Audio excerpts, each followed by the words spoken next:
105.3 The Fan that if the Cowboys do indeed add Odell Beckham, he, quote, substantially gets us above where we are. Shannon, what does this Jerry quote tell you about how important it is to the Cowboys to actually sign Odell? Yes, Jerry talking. Jerry just being Jerry. Jerry can say a whole lot without saying anything, and sometimes I like to see him. Sometimes he just likes to hear himself talk. Skip, this is what he said yesterday. In this particular case, start by asking, why are you able to sign him? Ask that question. Why? Well, it's because he's not on the team. And at this time of year, a player of that caliber, that's rare. Mm-hmm. So he's already telling I want him, but, I mean, come on now, how good could he possibly be if he's not on a team? Odell, it's reported that Odell wants a long-term deal, something like $20 million, prorated the bonus is about $7 million. He wants a long-term deal. There are other teams, supply and demand. When demand is high, supply is low, the prices go astronomical, Skip. You remember during COVID, they couldn't keep cleaning wipes sort of thing. People were selling cleaning wipe $20, $30 a box that you can go to the store and get for $2.99. Or just Purell. Yes! Couldn't find it. Supply and demand.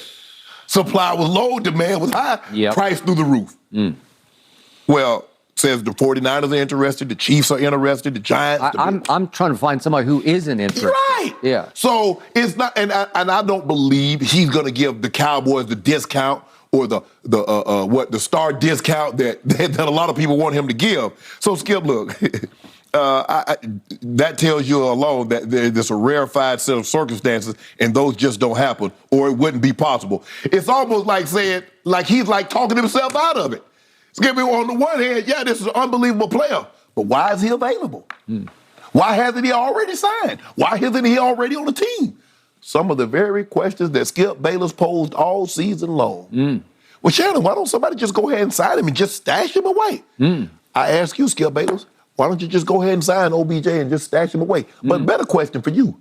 Why would you want OBJ on your team? He killed Baker Mayfield. Aren't you afraid he's going to kill Dak Prescott?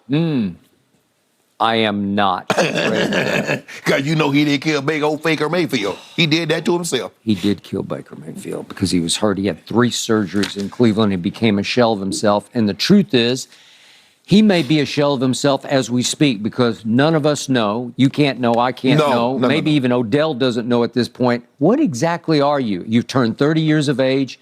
You've had 2 surgeries. Yeah, it seems like you turned 45. No, I'm just saying, you've had 2 surgeries on the same ACL. That's scary to me.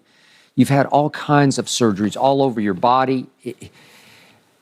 For his sake, I hope he's right. For my sake, I hope we sign him. But I kept telling you, I just wanted him in presence only. He's such a superstar on social media that today's younger players are in awe of him. I think you're still in awe of him, just his celebrity, just his mystique, his aura.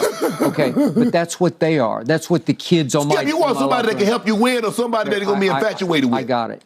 Speaking of infatuated, my owner is even more infatuated as we speak with number 88, the new number 88 for my Cowboys, because CeeDee Lamb was his baby draft pick. Yes. You know, that's who remember, it's his grandson is shaking his leg on his yacht on draft night saying, Granddad, look who's the guy from Oklahoma, right? Yeah. And Jerry says, I got him. If I'm not mistaken, I think the grandkids still call him Jerry. Okay, calls him Jerry. They all call him Jerry. They do. And Jerry snatched him, and I loved it. And CD has been some hit and miss. He's dropped too many balls. We've gone back and forth. But he just had, for his me, best game was a big coming out game on a big national TV It was a losing stage. effort, but this was his best game, Skip. 150 yards. He looked like I won't go top 10, top 5. I'll go top 10. He looked like a top 10 receiver. He looked like he was ready for prime time. It looked like he was ready to go up against number 18 in Minnesota this coming Sunday at their place in Minneapolis. So the point is, Jerry is so infatuated with CeeDee that now I can, again, I'm pretty good at reading Jerry's tea leaves because I spend so much time around him writing my 3 Cowboy books, but it sounded like, to your point, he was trying to talk himself a little bit out of it. He was bullish last week. He was gung-ho last week. But now that he saw CeeDee, he's thinking, wait a second. I don't need to diminish his star power. I don't really need a 1A to him. I got a pure number 1. So the quotes yesterday about A talent like Beckham is additive. It just stacks on top of whatever you already have. Skip, Noah Brown and Michael Gallup. Okay.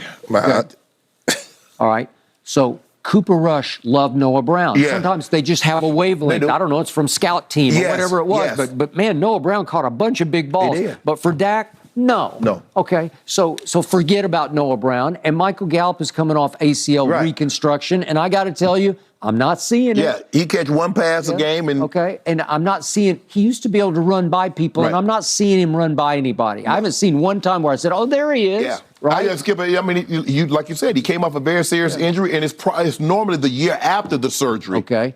So Jerry's asking himself, but he's asking out loud on his radio show, can he get us substantively, it's kind of an awkward word to say, above where we are? Like, will it be significantly, will we take a leap when we add whatever number he's going to wear, 13 or whatever he's going to wear in Dallas? No, Michael Gallup's got 13. Well, maybe he could buy it from him. I don't know. He'll have so much money that Jerry's going to pay him. But the point is that Odell, he's had a blessed career because he keeps winding up in catbird seats, proverbial catbird. And boy, he's in one right now. And that's what Jerry's trying to say is we've never seen this before. Right. A player of this caliber, and he still has high caliber because he became certainly a playoff catalyst for the Rams. He's viewed as the last piece to a Super Bowl puzzle, right? Right. So he's in a perfect position to sit back. Everybody's talking about December 1st would be when he'd be cleared to maybe actually start playing football again.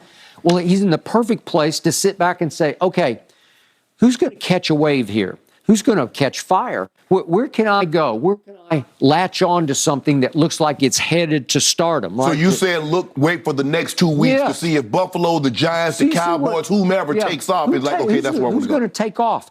And right now, my Cowboys didn't take off at Green Bay, and they got 2 more quick turnaround chances. So he's got time to sit back and say, okay, show me what you got at Minnesota. Show me what happens with CD versus Justin Jefferson, because that's going to be a prime time matchup. Yeah. That reminds me of the old games I used to cover with Terrell Owens versus Randy Moss. It was can't miss theater. Right. And I got to tell you, Randy just ate him alive because it was a head-to-head battle, like who's going to catch the most balls and who's going to look the most impressive. Well, I know when I was playing another tight end, I was like, I would tell Steve Atwater and Romo, don't y'all let that guy come in and show me up. Okay, Romanowski. Yeah, right. Don't, hey.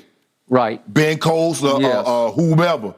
Don't let that man show me up. I got it. So this is one of those marquee kind of matchups. Gonzalez, I know, I got it. But Odell can sit back and say, what you got, Dallas? What you got at Minnesota? What you got against my team? And again, we had his former high school coach and mentor saying, I think he might be leaning Giants over Cowboys to return to.